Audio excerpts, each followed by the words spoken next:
మేడ్చల్ జిల్లాలోని గుండ్లపోచంపల్లి మున్సిపాలిటీ అభివృద్ధిలో మొదటి స్థానంలో ఉందని మంత్రి మల్లారెడ్డి అన్నారు. మేడ్చల్ మండలంలోని గుండ్లపోచంపల్లి మున్సిపాలిటీలోని పలు అభివృద్ధి పనులకు మంత్రి శ్రీకారం చుట్టారు.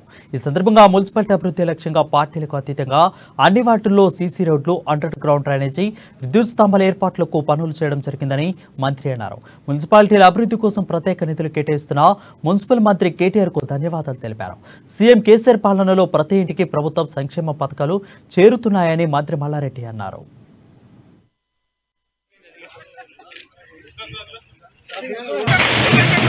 పోచంపల్లి మున్సిపాలిటీలో 3,25,00,000 రూపాయలతోటి సీసీ రోడ్లు కానీ, డ్రైనేజ్ కానీ, మన స్తంభాలు కానీ ఇవన్నీ కూడా కొన్ని కంప్లీట్ అయినాయి.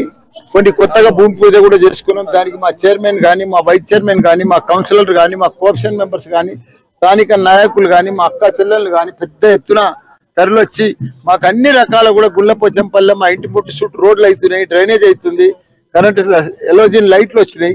మాకు అన్ని కూడా పర్ఫెక్ట్ గా ఇక్కడ మేడ్చల్లో ఉన్న 10 మున్సిపాలిటీలలో నంబర్ 1 మున్సిపాలిటీ ఏదైనా ఉంటే అన్ని రకాల కూడా అభివృద్ధి చెందుతుందంటే కోట్ల రూపాయలు ఉన్న అధిక లాభాలు, అధిక ఖర్చు పెట్టి అధిక అభివృద్ధి జరిగిందంటే అది మన గుండ్లపోచంపల్లి మున్సిపాలిటీ. మా సీఎం కేసీఆర్ గారికి, కేటీఆర్ గారికి ధన్యవాదాలు. ఎందుకంటే మనం చూస్తాం